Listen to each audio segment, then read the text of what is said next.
네, 안녕하세요. 저는 아마존 패션 사업 개발팀의 윤수지 매니저라고 합니다. 오늘 아마존 크로스보더 이커머스 서밋에 참석해주신 분들 중에 패션 카테고리에 특히나 관심 있는 분들에게 좀 유익한 정보를 드릴 수 있도록 저희가 아동복 브랜드로 성공적으로 성장하고 계신 아바마 브랜드의 김재환 대표님 모셨습니다. 안녕하세요. 네, 안녕하세요. 네, 오늘 발표를 위해 귀한 시간 내주셔서 감사합니다. 우선 짧게 아바마에 대한 소개를 해주시겠어요? 네. 저희는 아마존 미국 베이비 카테고리에서 아바마 브랜드를 운영 중에 있습니다. 여러분은 국경 없는 유통의 세계라는 말을 실감하고 계시나요? 저희는 요즘에 많이 실감하고 있습니다.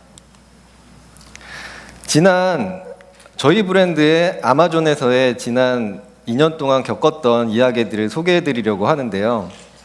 저희는 처음에 2018년 4월에 아마존에 처음 입점하게 됩니다.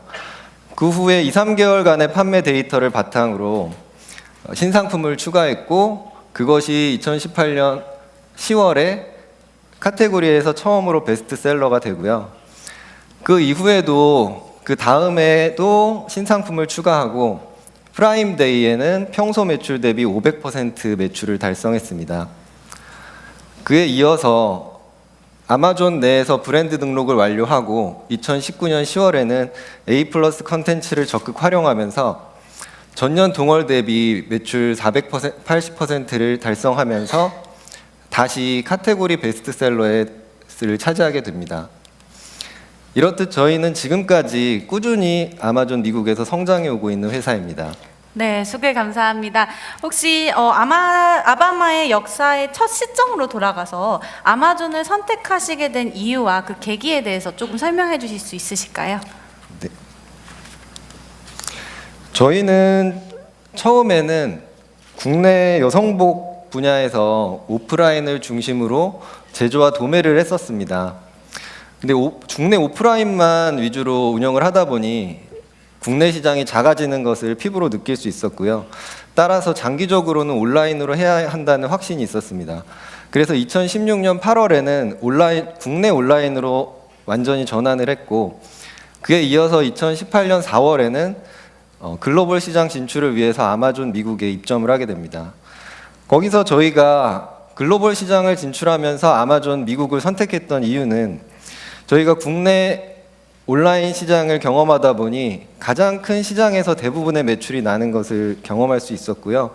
따라서 글로벌 마켓을 공략할 때는 가장 가능성 있는 마켓을 찾아서 집중하고자 한 것이 바로 아마존 미국이었습니다.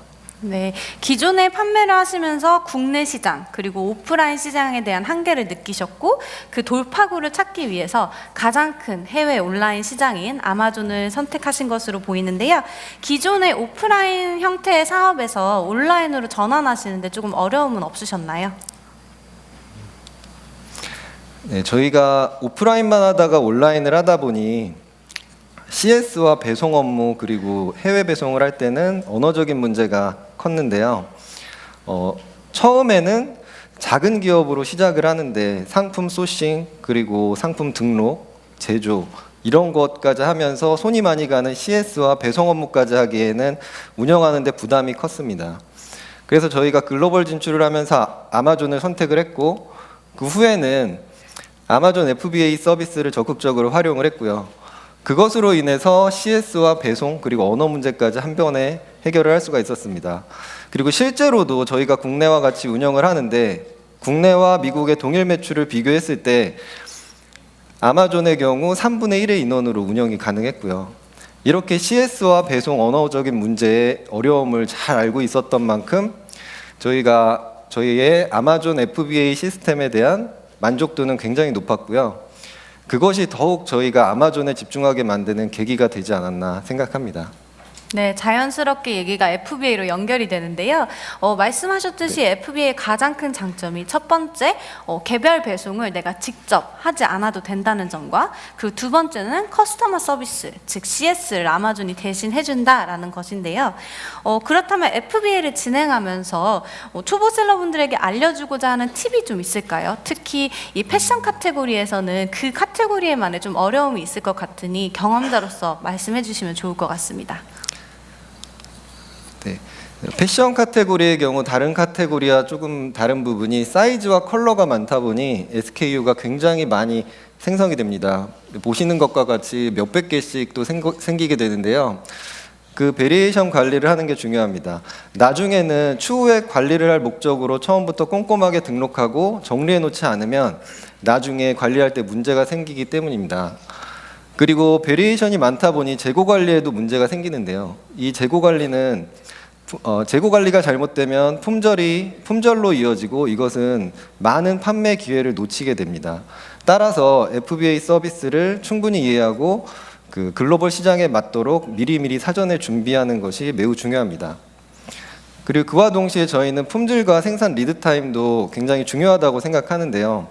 돌발 상황이나 변수가 많은 만큼 베리에이션도 많고 그렇기 때문에 저희는 해외 공장보다는 아무래도 관리가 빠른 국내에서 주로 생산을 하고 있고요. 그런 빠르게 이루어지는 품질과 생산 관리는 돌발 상황에서도 유연하게 대처가 가능하게 해주었던 것 같습니다. 네, 맞습니다. 사전에 계획을 하는 것이 굉장히 중요한데요. 패션 상품의 경우에는 아무래도 시즌이 있기 때문에 그 시즌에 따라 수요가 매우 달라질 수도 있을 것 같은데요. 이에 대해서 어떻게 대응을 하고 계시는지 좀 알려주시겠어요? 네, 아마존 미국을 경험해 보니 국내에 비해 사계절의 영향을 많이 받지 않습니다. 이 말은 물론 여름이나 겨울과 같은 때 계절적인 특수는 분명히 있지만 긴팔이 여름에도 꾸준히 나가는 것처럼 판매가 되는 것처럼 국내에 비해서는 계절에 따른 수요 절벽 현상이 적은 것이 장점이고요. 그리고 미국 우리에겐 약간 생소한 마더스데이, 부활절, 프라임데이, 할로윈과 같은 이런 이벤트 데이에는 분명히 추가적인 트래픽이 일어납니다. 그런 것들은 미리미리 준비해서 많은 트래픽에 따른 매출을 준비하는 것이 중요합니다. 그리고 패션 카테고리의 경우 다른 카테고리보다 패션의 계절에 더 민감한 상품인데요. 그렇기 때문에 신상품을 준비하거나 계획할 때 6개월 전부터 계획을 하고 생산을 시작하고 그리고 본격적으로 판매를 하고 싶은 시점을 기준으로 3개월 전에는 창고에 입고를 하고 2개월 전부터는 판매를 시작해서 미리미리 리뷰를 쌓는 작업이 중요합니다. 아마존을 처음 접하시는 분들은 하나의 디자인을 런치하는데 무려 6개월 전부터 계획을 해야 된다는 점이 조금 놀라울 수도 있을 것 같습니다. 예를 들어 아바마가 올해 할로윈 때 신상품을 런치하셨었는데요. 그걸 좀 예시를 들어서 다시 한번 설명해 주시면 좋을 것 같습니다. 네, 2018년도에 저희가 판매를 하면서 리뷰나 메시지, SNS의 그런 반응들을 확인하면서 저희가 할로윈 코스튬에 대한 수요가 있다는 것을 경험하고 1년 전부터 기획을 하게 되었고요. 그리고 2019년도에는 그 전년도에 많은 수요가 있었음에도 시행착오를 하면서 판매를 못했던 부분을 다방면으로 잘 준비를 하고 이렇게 준비를 했습니다. 6개월 전부터 생산을 하고 그리고 2개월 전에는 FBA 창고에 다 입고를 시켰고요. 그리고 입고와 동시에 쿠폰과 캠페인 광고와 같은 프로모션을 더 강력하게 진행하기 위해서 약간의 가격 조정을 했습니다. 그리고 나서는 저희가 브랜드 등록을 했기 때문에 A+ 컨텐츠를 할로윈으로 만들어서 충분히 활용을 했고요. 그리고 키워드 작업도 키워드 광고도 꾸준히 했었는데 저희가 1년 동안 진행해온 키워드 광고에서 발굴한 중요 키워드들과 이 시즌에 맞는 키워드를 집중하면서 이것은 저희가 활용했던 할로윈 컨텐츠였고요. 올해 10월에는 작년 동월 대비 약 480%의 매출을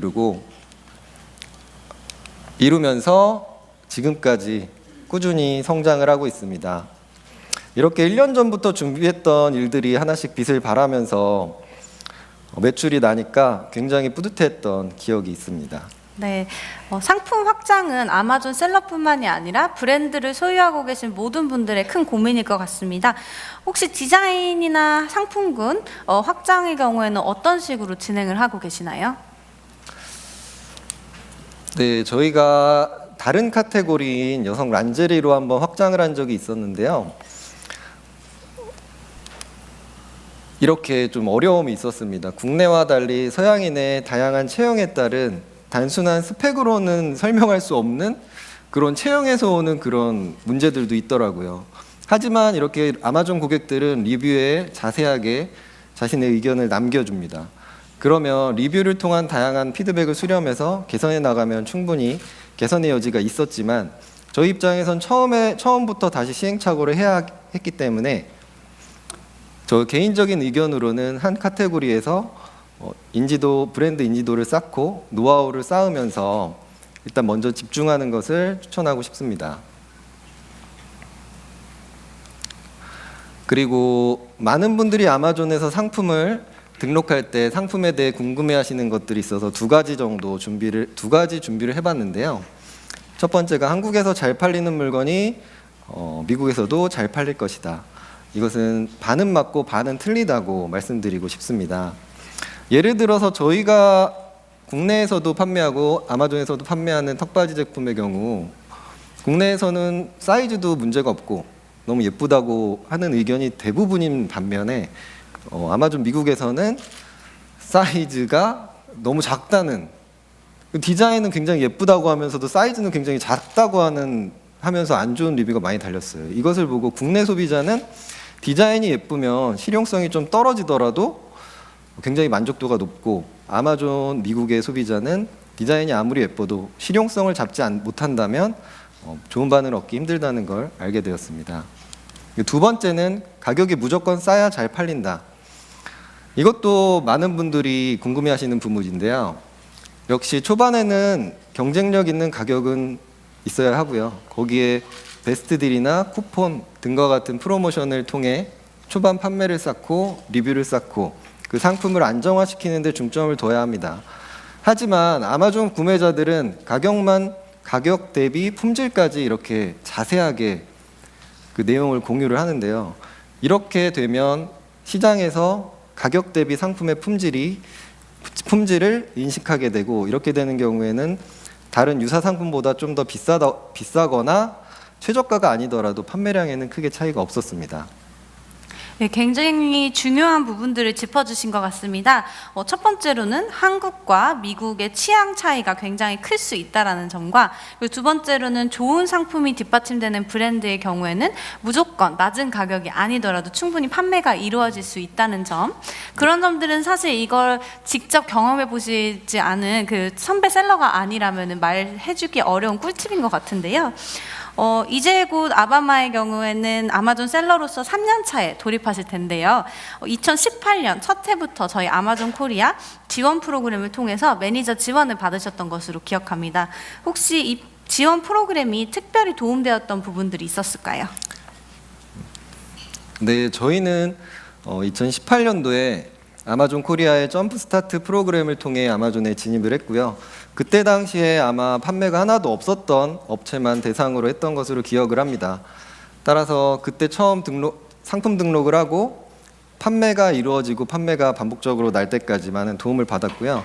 그리고 미국 시장에 처음 진출을 하는 첫 해에는 사실 미국 문화를 잘 이해하지 못하기 때문에 많은 판매를 이루기가 어렵습니다. 하지만 아마존 코리아에서는 그런 이벤트 데이나 그런 문화에 따른 이벤트 데이나 중요 데이들을 시기적절하게 제안을 통해 알려주고요. 그런 것들은 첫 해임에도 불구하고 저희가 더 많은 기회를 잡을 수 있도록 도와주었다고 생각합니다. 그리고 두 번째가 돼서는 저희가 좀 자체적으로 온라인의 정보들을 취합해서 테스트를 하고 그랬었는데요. 트래픽이 적은 주말이나 야간에는 광고를 껐다가 낮에는 켰다가 이렇게 하면은 좋다는 얘기를 듣고 저희가 실행을 했었는데, 이런 것들은 아마존 코리아의 담당 매니저와 함께 데이터를 분석하면서 새벽과 새벽이나 주말에 트래픽이 줄긴 하지만 전환율에는 문제가 없었던 것을 확인하고 팩트 체크를 하면서 바로잡았던 기억이 있습니다. 그리고 지금 2년 차에 돼서는 처음 입점부터 지금은 아마존 내의 브랜드로서 성장을 하고 있는데요. 입점부터 브랜드까지에 대한 방향성을 제공해주는 아마존 코리아의 그 가이드라인은 훌륭하다고 생각합니다. 그 안에서 나만의 상품을 만들고 나만의 브랜드를 만든다면 충분히 큰 성장이 가능하다고 생각합니다.